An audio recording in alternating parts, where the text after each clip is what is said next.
बोल गुरु नानक देव की, साईं लैणा राम साहिब की, साईं लाला राज साहिब की, पूज्य माता साहिब की, पूज्य अम्मा साहिब की, परम पूज्य दादी साहिब की, बाबा टेलियाराम साहिब की, सर्व संत महात्माओं की। गुरुअरी प्यारी साथ संगत सभी के ओम शांति।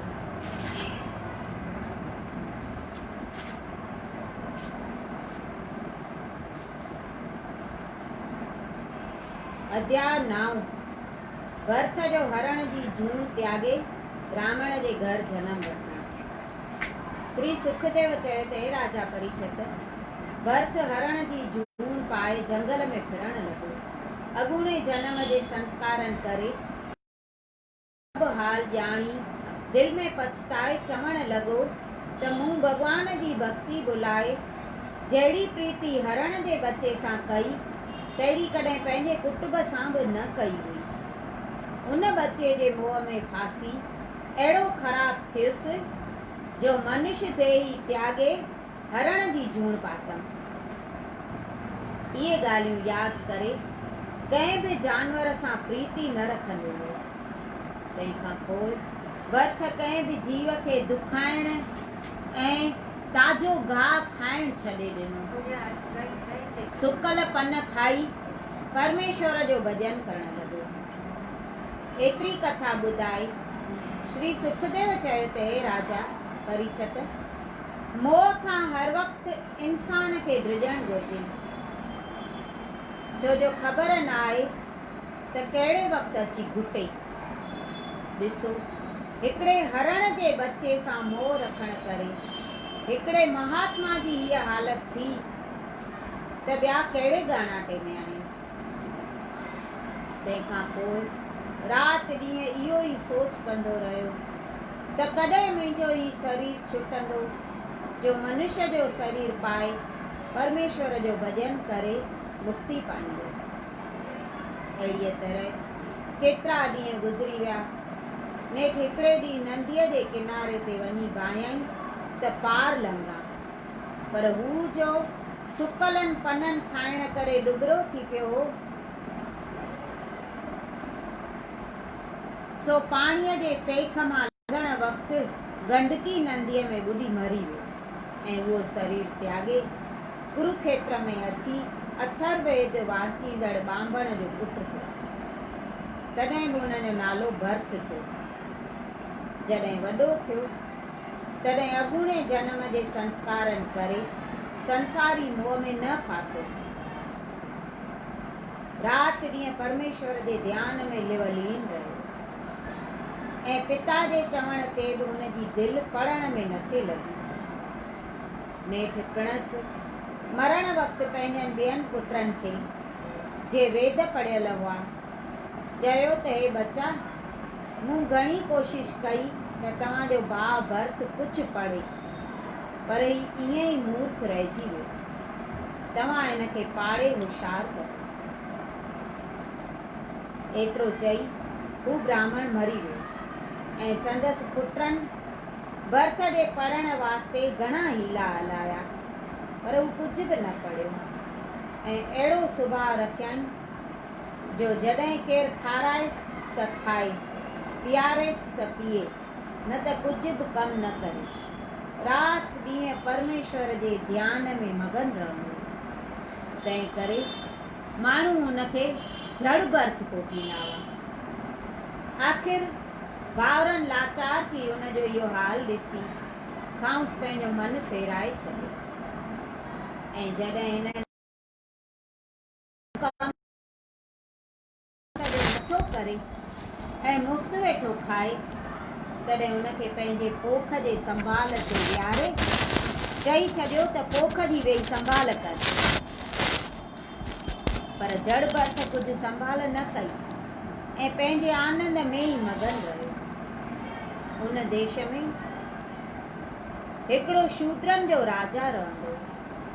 तंहिं देवीअ जी सुखा मञी हुई त जेकॾहिं मूंखे पुटु थींदो त मां तो वटि अची हिकु आदमीअ जी बलि ॾींदुसि।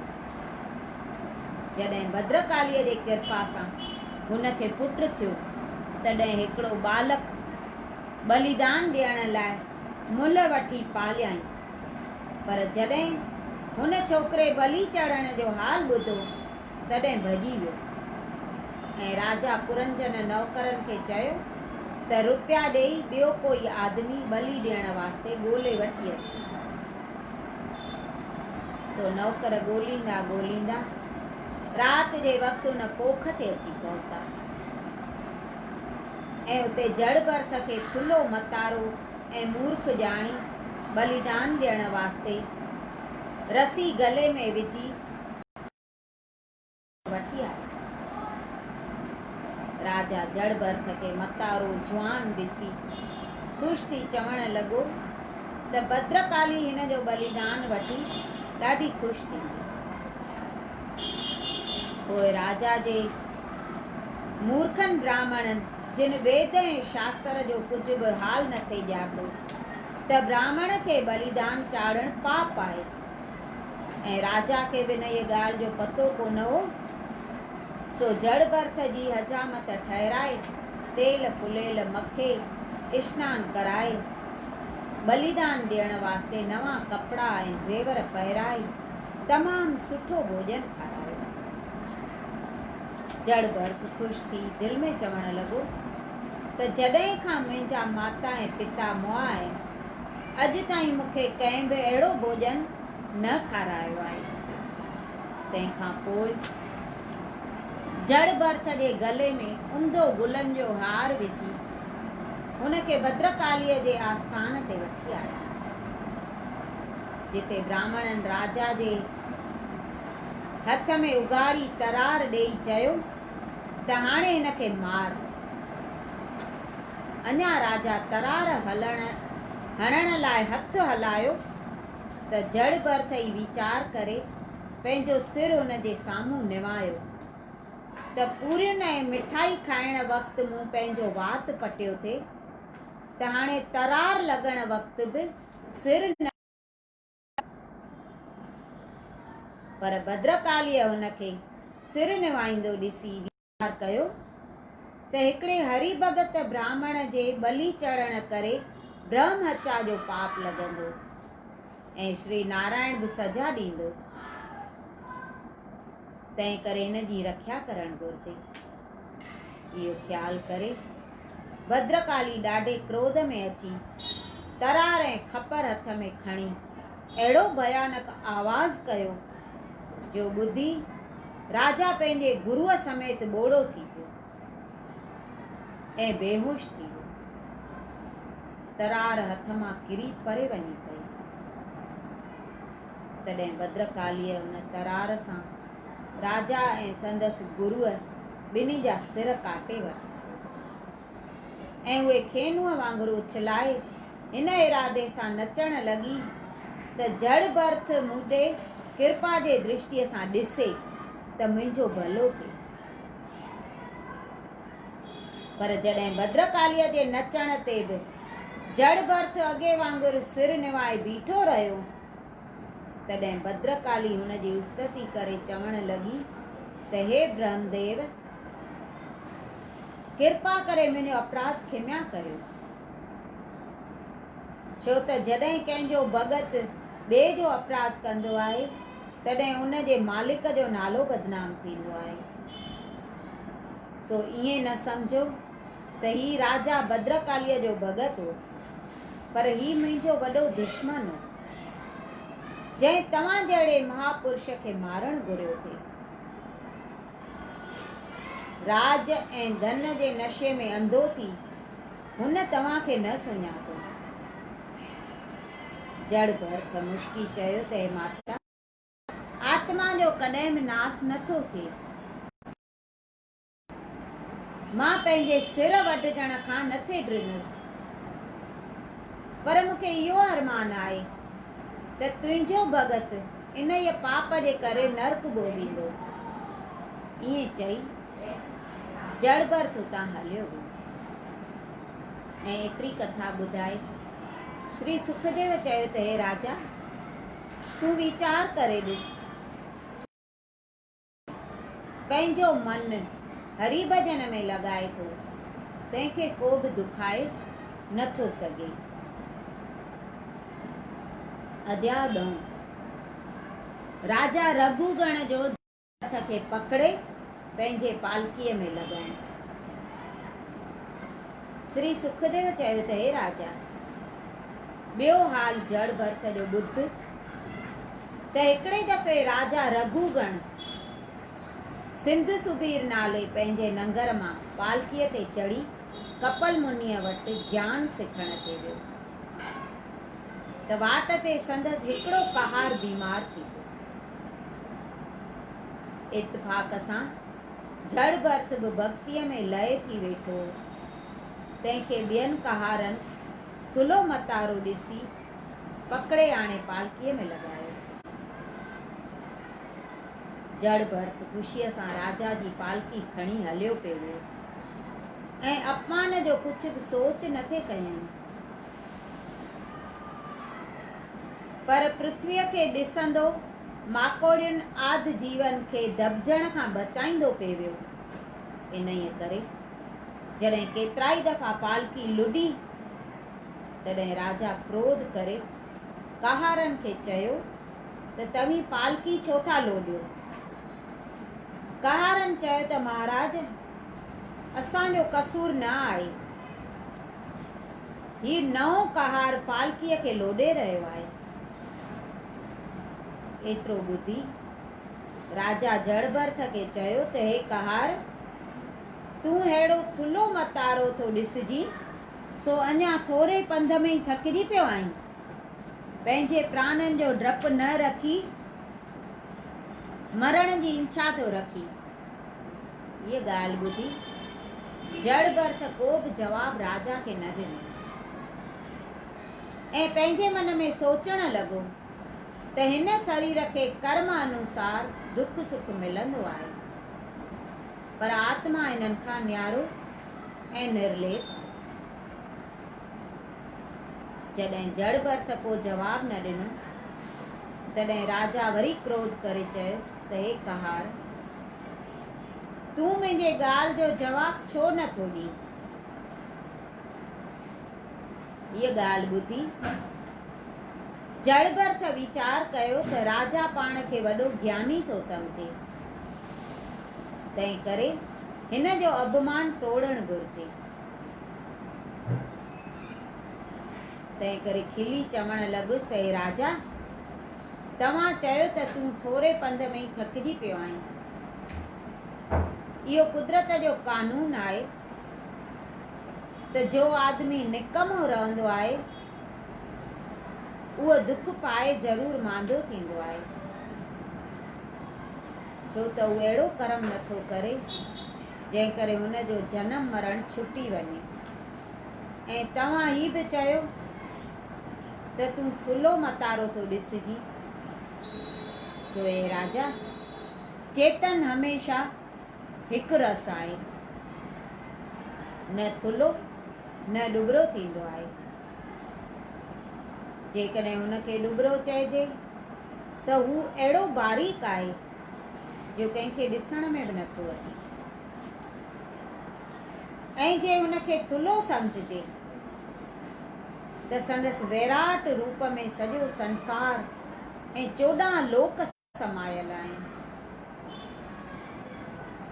फ़क़ति ही नासवंत शरीर कॾहिं थुलो कॾहिं डुबरो रहे। ऐं तव्हां चयो त तूं मरण जी इच्छा थो रखी, सो मूंखे जीअण ऐं मरण ॿई हिकु जहिड़ा आहिनि। तंहिंखां सवाइ हे राजा, परमेश्वर जो प्रकाश मूं में, तो में ऐं सभिनी जीवन में हिकु जहिड़ो आहे। तंहिं करे मां स्वामी ऐं शेवक खे हिकु जहिड़ो ॼाणां। तूं फ़क़ति इन शरीर ताईं राजा आहीं, मरण खां पोइ मां ऐं तूं ॿई हिकु जहिड़ा थींदासीं। तंहिं करे तोखे उहा सामर्थी न आहे जो अबनासी आत्मा खे मारे सघीं ऐं हिन मिटीअ जे पुतले खे जेका सजा वणई सा ॾे। दुख सुख खुशी रंज शरीर खे थींदो आहे, पर चेतन आत्मा दुख ऐं सुख खां निर्लेप आहे।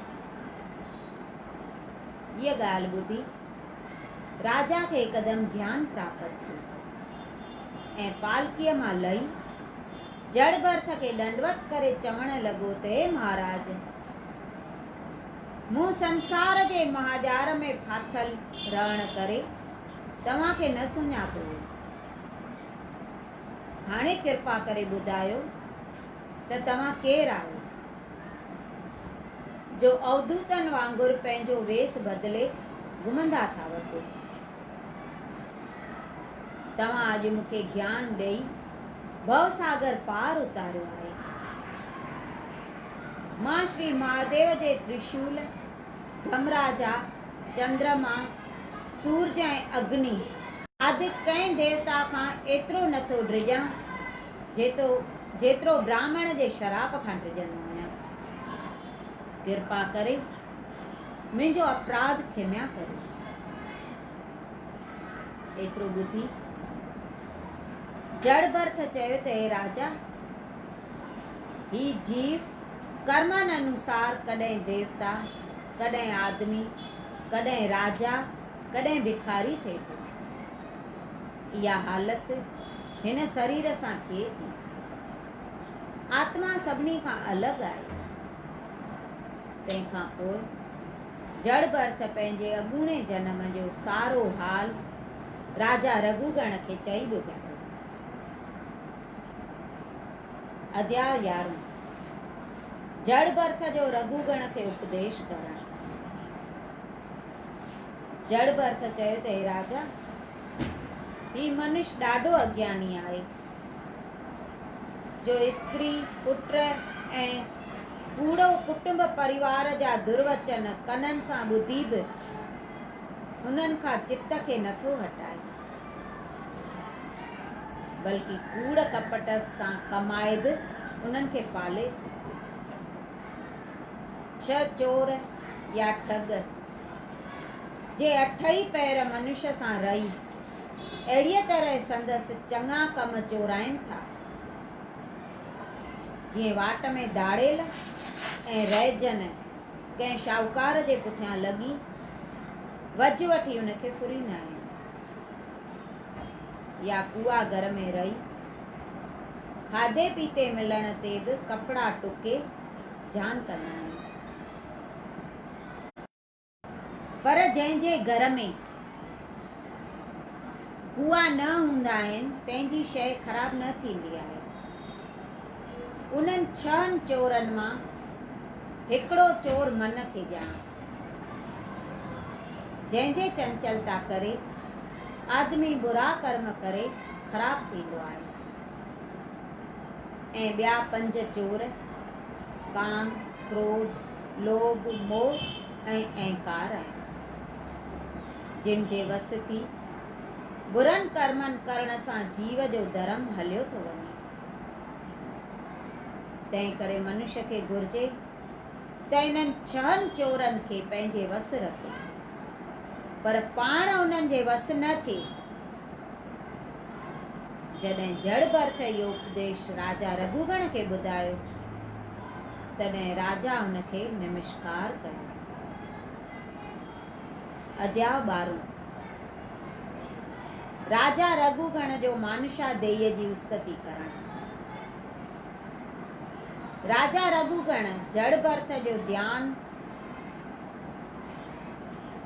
उपदेश ॿुधी वेनती कई त हे महाराज, मानुषा देय खां मथे ॿियो को जन्म कोन्हे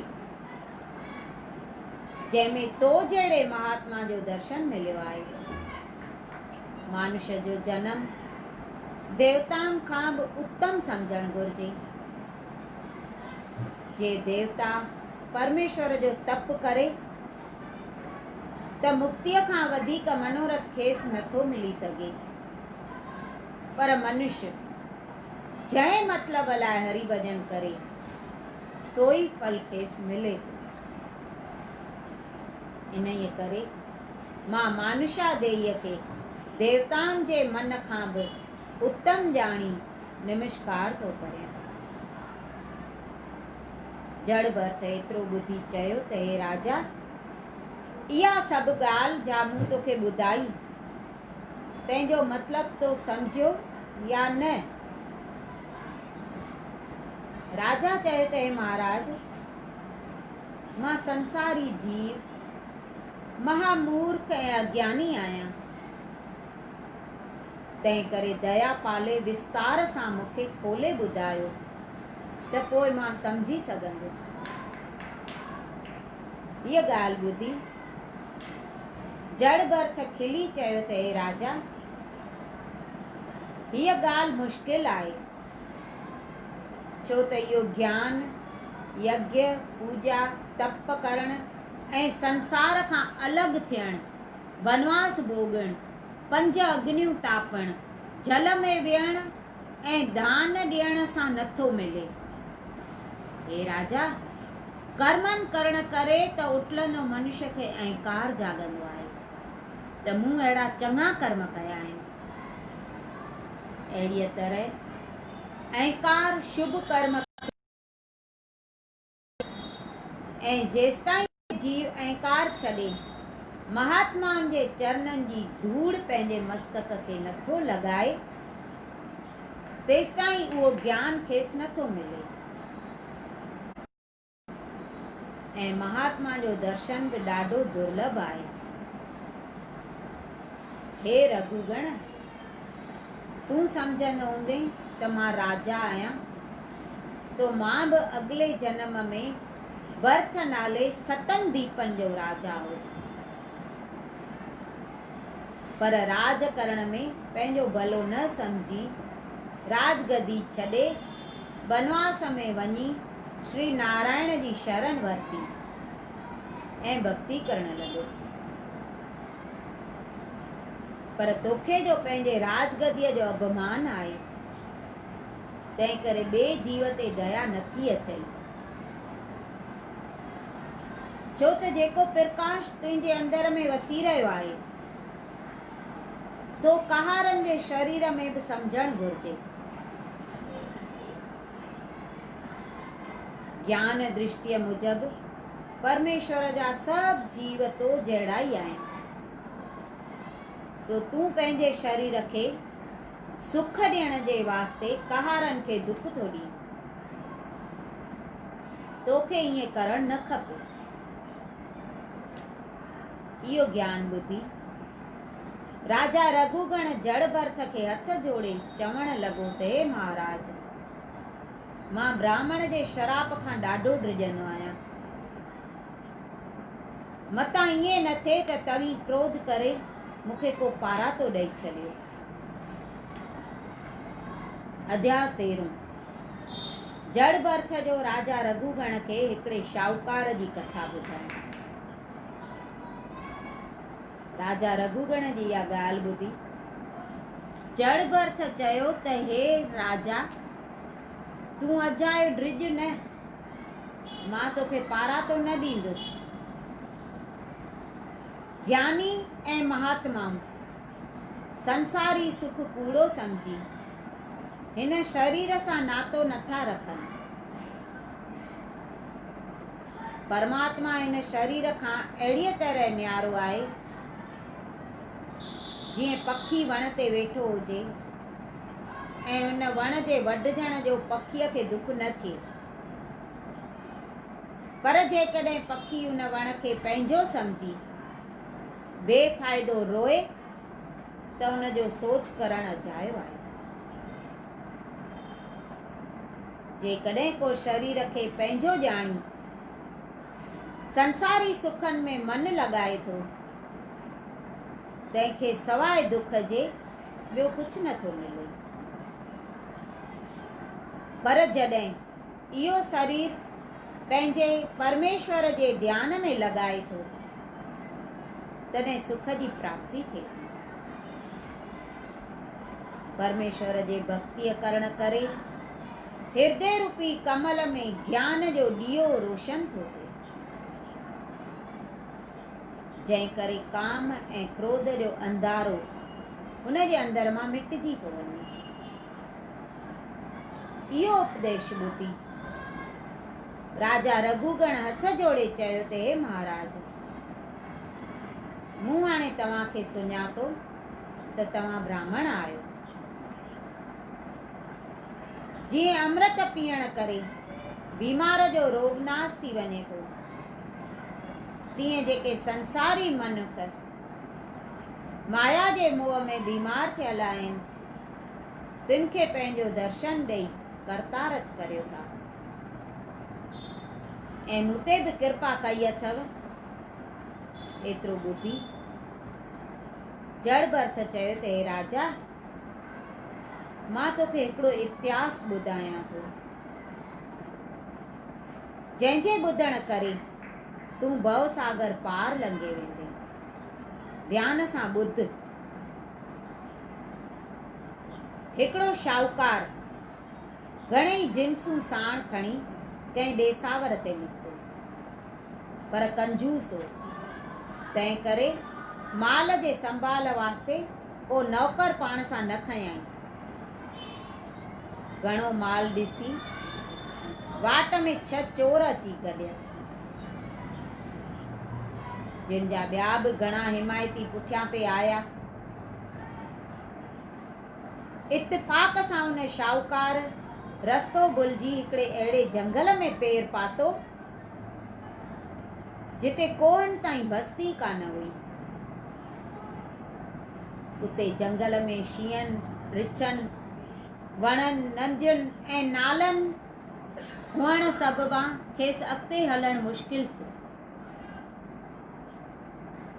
जेतोणीकि उन जंग खां ॿाहिरि निकिरण लाइ शाम ताईं हू मथो मारींदो रहियो, पर बस्ती नज़र न आयसि ऐं उन जंग में राति पइजी वियसि। तॾहिं उहे 6 चोर ऐं उन्हनि जा हिमायती उते अची पहुता ऐं हुन जो सभु माल अची लुटण लॻा। उन वक़्तु हू रोई पिटे दिलि में चवण लॻो त जेकॾहिं कुझु माल बचे त उहो ई विकिणी वरी बि मां जेकर वापार करियां, पर हुन जो इहो वीचार अजायो हो। हू चोर सभु माल लुटे रमंदा रहिया। तंहिंखां पोइ हू जान बचाइण लाइ उन जंगल में पंहिंजे रहण जो अजो ॻोल्हण लॻो, पर का जाइ नज़र न। शींहनि ऐं हाथियुनि जूं ॿोलियूं ॿुधी विख वधाईंदो पियो वियो। जे किथे ज़मीन ते नांग ऐं विछूं पे ॾिठाई त उते थाॿा खाई किरी पियो ऐं कंडनि जे लॻण करे बि ॾाढो दुखी। जेकॾहिं कंहिं वण ते आराम वठण जो इरादो थे कयाई, उते चिबरे जी ॿोली ॿुधी उतां बि उथी थे भॻो ऐं किथे त जंगल में बाहि लॻल ॾिसी जान में थर थर कंबंदो ॿिए पासे डुकंदो पियो वियो। इन ई हालत में नेठि हिकिड़े किरी पियो। उन खूह जे मथां हिकिड़ो बड़ जो वण हो, जंहिंजी हिकिड़ी टारी उन खूह में लड़की। जॾहिं हू अध खूह में पहुतो तॾहिं उहा टारी हथ लॻी वियसि, जंहिंखे लड़की पियो। उन खूह में हिकिड़ो वासीन नांग फण कढी वेठो, जो उन ऊंदाईअ राति में विझ चिमकण सां हुन ॾिठो ऐं वरी ॾिठाई त जंहिं टारीअ खे जले बीठो आहियां तंहिंखे 2 कुआ, हिकिड़ो अछो ऐं ॿियो कारो, पिया कतरनि। तॾहिं हू सोचण लॻो त जे मां खूह में टपो ॾींदुसि त नांग जे ॾंग सां मरी वेंदुसि, पर जे टपो न ॾींदुसि त टारीअ जे वढजण करे नांग जे वर चढ़ंदुसि। इहो ई वीचार करे रहियो त उन जे बड़ जे वण में हिकिड़ो माखीअ जो मानारो ॾिठई, जंहिंजे टारीअ लुॾण सां हिकु हिकु बूंद माखीअ जी संदसि वात में पे पई, जंहिंखे चटे हू आनंद में रहियो। इन ई तरह संदसि उमिरि उन खूह में लटकंदे गुज़री वई।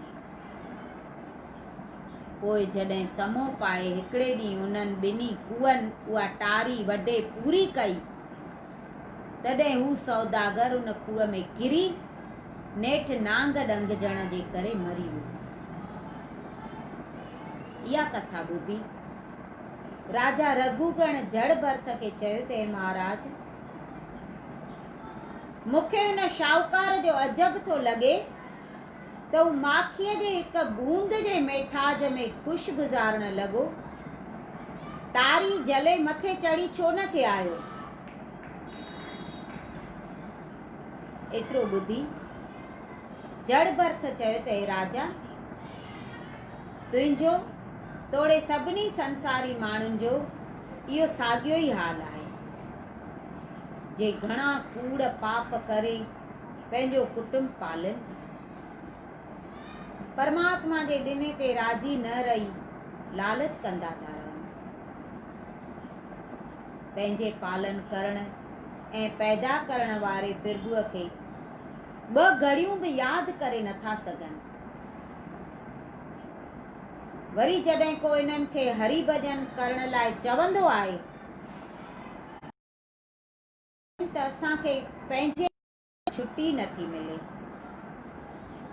सो हे राजा, हिन जीव खे तूं वणजारो यानी सौदागर समझ ऐं काम, क्रोध, लोभ, मोह, अहंकार ऐं मन जे अठई पैर कूड़ पाप कमाइनि था, तिन खे चोर ॼाण ऐं संसार जे कुटुंब खे हिननि छहनी चोरनि जा हिमायती समझ। हिन जीव खे वापारी इन ई करे थो कोठिजे जो धर्म ऐं ज्ञान वधाइण जे वास्ते आयो आहे, पर वधाइण जे बदिरां हेकारी फुरायो थो वञे। छो जे हे जीव पैदा थी साधुनि महात्माउनि जो सत्संग त्यागे संसारी माया जे ॼार में चोखुंबो फासी वञे थो ऐं संदसि पूर्वले जन्म जो धर्म बि नास थो थिए। वरी जीअं हू वापारी पंहिंजे अजे वास्ते जॻह ॻोल्हण वक़्तु शींहं ऐं ॿियनि जानवरनि जे डप खां भॻो पिए पर वाट न थे मिलियसि, तीअं संसारी सुख चाहींदड़ आदमी बि पंहिंजे कुटुंब जे बीमारीअ, मौत, शरीर जे पीड़ा ऐं कॾहिं धन मिलण जे वास्ते दुख पाए अठई पैर चिंता में गुज़ारींदा आहिनि। ऐं जीअं चिबरनि ऐं चीतनि वग़ैरह जानवरनि हुनखे ड्रेजारियो थिए, तीअं कुटुंब जा भाती जॾहिं झगड़ा करे विढ़ंदा आहिनि, तॾहिं हे जीव ॾाढो दुखी थींदो आहे। ऐं स्त्रीअ जी मोहबत अधिकार समझणु घुरिजे, जंहिंजे संग में वेद पुराण जा वचन ऐं ज्ञान सभु भुली था वञनि। जॾहिं आदमी ॿुढो थी कुझु नथो कमाए सघे, कुटुंब वारा खेसि दुर्वचन चई खाधे ऐं कपिड़े जा दुख ॾियनि, जिन खे नंढे हूंदे प्रेम सां पाले थो,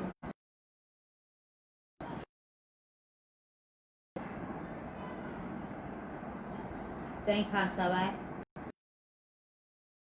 घणनि दुखनि ॾिसण ते बि मरण जो ख़ौफ़ नथो रखे, राति ॾींहं कमाईअ जे सोच में गलतान आहे, तीअं उन वापारीअ ऐं कुअनि ॾिसण ते बि मरण जो ख़ौफ़ न थे रखियो। संसार ऐं परिवार में रहण उन अंधारे कुएं जे मिसल आहे ऐं उन जा कर्म वण जे टारीअ मिसल आहिनि। जंहिंखे जले हू जिए थो ऐं ॿ कुआ कारो ऐं अछो से ॾींहुं ऐं राति आहिनि, जिन जे पूरे थियण ते उमिरि गुज़रंदी थी वञे।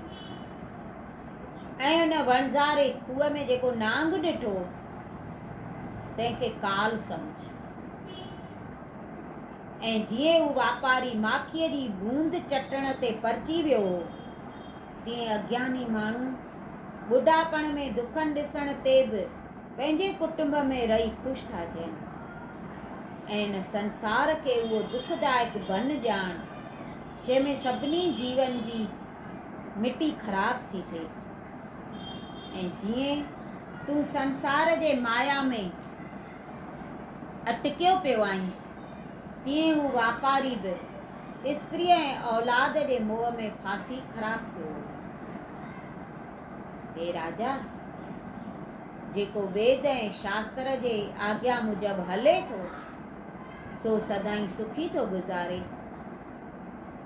ऐं उन जे उबतड़ हलंदड़ वारा सभु नंढा वॾा जीव हिन माया रूपी जंगल में भुलिजी ख़राब थियनि था ऐं सत्संग जे शेवा बिना हिन खूह रूपी जंगल खां ॿाहिरि निकिरणु ॾाढो कठिन आहे। संसार ईअं आहे, सभु ईअं फाथा पिया आहिनि जीअं हू सौदागर फाथल हो। हा, टंगिया पिया आहियूं, पर हुन माखीअ जे बूंद ते माना रीझी विया आहियूं न। हे बि जीअं हिकु बूंद ते बसि ईअं चटे पियो आहे बूंद, हेठि बि मौत मथे बि मौत, इहे ॾींहुं ऐं राति वञनि था त उमिरि वञे थी पूरी थींदी ईअं ई। त असांखे किथे आहे भउ मरण जो, त आख़िर मरंदासीं, करे वठूं। हिकु पल जी बि ॾिस ख़बर कान थी पए, पोइ बि पाण खे एॾो बेखौफ़ था सम्झूं। कंहिंजो ॿुधूं था त बसि तेॾी महिल ईअं थिए थो, हा असांखे बि वञिणो आहे, मौत त असांखे बि अचिणो आहे बसि। माता जन चवंदा इहो मसाणी ज्ञान अथव, कंहिंजो ॿुधो ऐं भउ थिएव ॾींहुं ॿ वरी साॻो अहिड़ा जो अहिड़ा थी था वञूं त इहो मसाणी ज्ञान। त असांखे बि ईअं आहे मसाणी ज्ञान, पर जंहिं मौत सदाईं जंहिं यादि रखियो आहे त उहे पोइ पाप करे न सघंदा।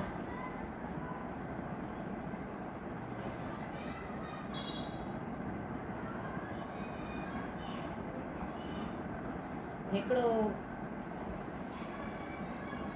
जॻियासू हो, उहो रोज़ मंदर में ॾीओ ॿारण वेंदो, नेम हूंदो हुयुसि, रोज़ माना सचे घीअ जो ॾीओ ॿारे अचे मंदर में वञी। पासे में वरी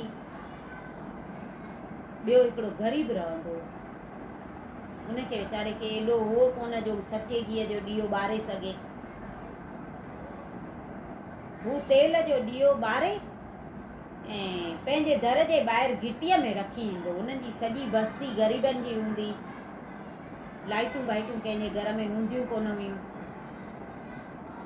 उते घिटीअ में रखी छॾींदो। रोज़ उन जो उहो नेम हूंदो, हू मंदर में सचे घीअ जो ॿारे अचे, हे पंहिंजे घिटीअ में ॿारे ॿाहिरि। जॾहिं ॿई मरी विया त जेको सचे घीअ जो ॾीओ ॿारे मंदर में पियो रखी अचे, उनखे धर्मराय चयो त हिनखे नरक में विझो, ऐं जेको तेल जो ॾीओ ॿारे ॿाहिरि पियो रखे उनखे चईंसि हिनखे सुर्ग में विझो। त उहो जेको शाहूकार हो उहो चएसि थो ईअं छो, मां रोज़ हेॾो सचे घीअ जो ॾीओ ॿारे ऐं मंदर में रखी ईंदो हुउसि, हे त कॾहिं मंदर में वेंदो बि कोन हो, त इन खे सुर्ग थो ॾिए मूंखे नर्क ईअं छाजे लाइ। त धर्मराज चएसि थो तो ॾीओ बराबरि सचे घीअ जो रोज़ ॿारियो, नेम हूंदो हुई, पर तोखे उहो मन में अभिमान हूंदो हुई त मां रोज़ सचे घीअ जो ॾीओ ॿारे मंदर में रखी थो अचां।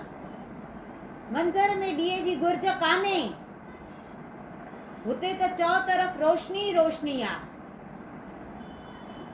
पर हुन ग़रीब थी करे पंहिंजे खाधे जो तेल ॾीए में विझी ऐं ॿाहिरि बस्तीअ में रखी ईंदो त सभिनी ग़रीबनि खे रोशनी मिलंदी, छो जो उते लाइट हुई कोन। तूं ॾीओ पंहिंजे लाइ पियो ॿारे, पर मंदर में ॿारे त अचे पियो, पर रोज़ तूं ईअं चए पियो मां सचे घीअ जो ॾीओ थो ॿारियां, मां सचे घीअ जो ॾीओ थो ॿारे अचां, माना इहा ॻाल्हि तोखां विसराई न पई। ऐं हे रोज़ तेल जो ॾीओ ॿारे ॿाहिरि रखे पियो त हिन जे ॾीए सां घणनि खे रोशनी पई मिले। मंदर में त रोशनी हुई हुई, तुंहिंजे हिकु ॾीए ॿारण सां का रोशनी वधे न पई, या तूं ॾीओ न ॿारे हा त उते ऊंदहि कोन थी वञे हा। माना जेको कयूं था उहो अभिमान अचे त उहा हड़ई वई, उहा शेवा त लिखजे कान थी उते।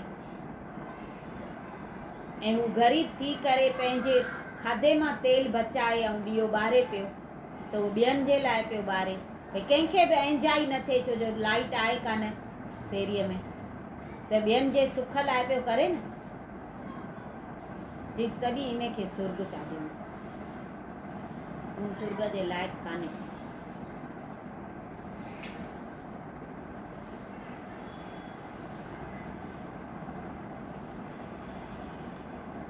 ॿियो युधिष्ठिर जो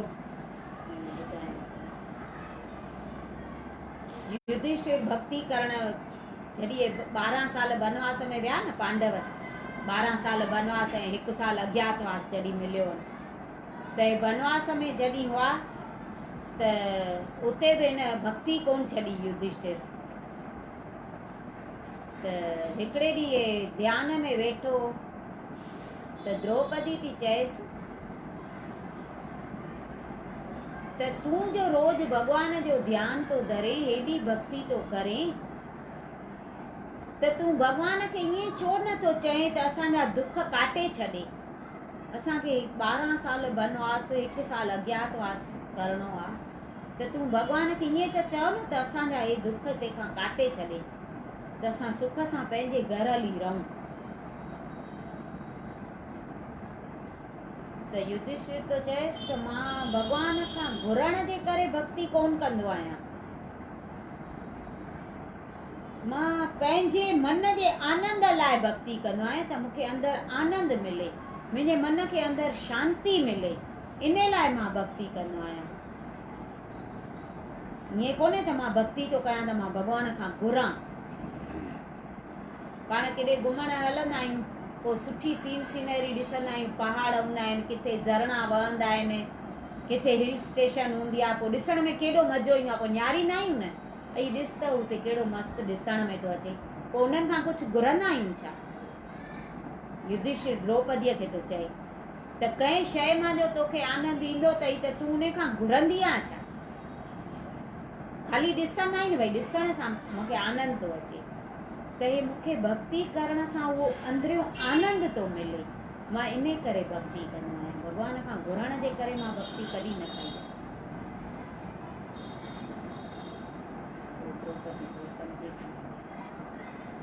जेसिताईं दुख मिलिया आहिनि त इहे ॾींहं बि हली वेंदा, जिते हेतिरो टाइम वियो आहे हे बि हली वेंदो टाइम,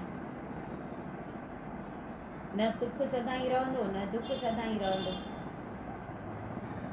दुख सुख ॿई हिकु सिके जा पहलू आहिनि, हिकु पासे उहो आहे हिकु पासे उहो आहे, जीअं ॾींहं ऐं राति आहिनि तीअं दुख ऐं सुख आहे, इहे त अचणा ई आहिनि, जेसिताईं पंहिंजो शरीर आहे तेसिताईं दुख सुख त अचिणो ई आहे, त इहे दुख जा ॾींहं बि हली वेंदा, तूं चिंता न कर।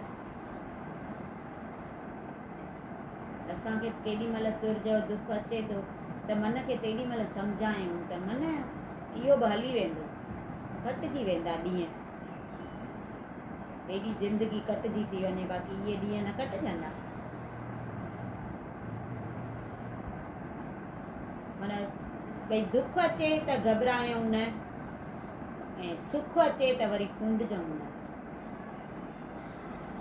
असांखे सुख मिलंदो आहे त असां ईअं सम्झंदा आहियूं हा मुंहिंजे कर्मनि सारू मिलियो आहे, मां अहिड़ा शुभ कर्म कया आहिनि। पर जेॾी महिल दुख थो अचे तेॾी महिल उहे कर्म यादि छो नथा कयूं? तेॾी महिल उहे यादि कयूं न था मुंहिंजा कयल आहिनि कर्म, तॾहिं तो दुख अचे। तेॾी महिल उहे यादि नथा कयूं असां। ऐं सुख अचे थो त कॾहिं भॻवान खे ईअं चऊं था छा शुक्र अथई भॻवान तूं मूंखे छा न ॾिनो आहे? उहो कोन चवंदासीं, उहो त चवंदासीं असां करे आया आहियूं, उहो भोॻियूं खाऊं था। त जे पंहिंजे कर्मनि सारू सुख थो मिले त दुख बि पंहिंजे कर्मनि सारू थो मिले। जेको असां पोखियो आहे उहो ई असां खाईंदासीं।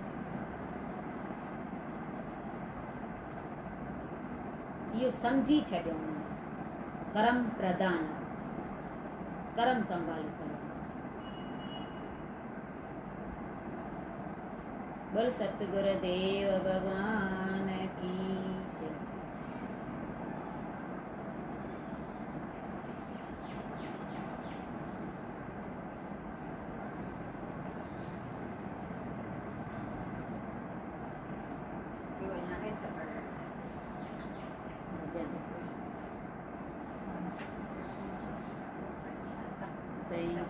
सतगुरु पावन्या बलिहारी साईं लाला राज तावन्या बलिहारी।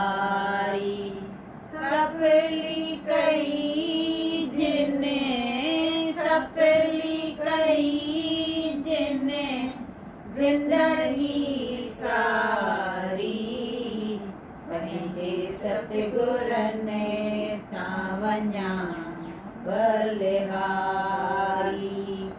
साईं लाला राज तावन्या बलिहारी। 84 चकर खां जिने आ छॾायो, विछड़ल रूहनि खे मालिक सां मिलायो। विछड़ल रूहनि खे मालिक सां मिलायो। अखंड ज्योत अंदरे, अखंड ज्योत अंदरे जिने आ ॾेखारी। पंहिंजे सतगुरनि तावन्या बलिहारी। साईं लाला राज तावन्या बलिहारी। दरी खोल दिल जी ॾिठम जाति पाए, आयो पाण प्रीतम पंहिंजा वेस मटाए। आयो पाण प्रीतम पंहिंजा वेस मटाए। लीला लालण जी, लीला लालण जी न्यारी न्यारी। पंहिंजे सतगुरनि तावन्या बलिहारी। साईं लाला राज तावन्या बलिहारी। नफरत वारियूं वेयूं निगाहूं, सब में पसां पियो पंहिंजो पाण आऊं। सब में पसां पियो पंहिंजो पाण आऊं। सूरत साईं जी, सूरत साईं जी हर हिक प्यारी। पंहिंजे सतगुरनि तावन्या बलिहारी साईं लाला राज तां वञा बलिहारी सीधन चले वो थियो मन परेशान अजब ही लगायो मालियाए गुलशन अजब ही लगायो मालियाए गुलशन खुद मस्तिया जी खुद मस्तिया जी चढ़ी वई खुमारी पंहिंजे सतगुरनि तां वञा बलिहारी साईं लाला राज तां वञा बलिहारी सतगुरु मुंहिंजो मां सतगुर जी बोले जान माधव उपकार गुरुअ जो बोले जान माधव उपकार गुरुअ जो निमिषकार करिया निमिषकार करिया सौ वारी पंहिंजे सतगुरनि तां वञा बलिहारी साईं लाला राज तां वञा बलिहारी सफली कई जिन सफली कई जिन जिंदगी सारी पंहिंजे सतगुरनि तां वञा बलिहारी साईं लाला राज तां वञा बलिहारी।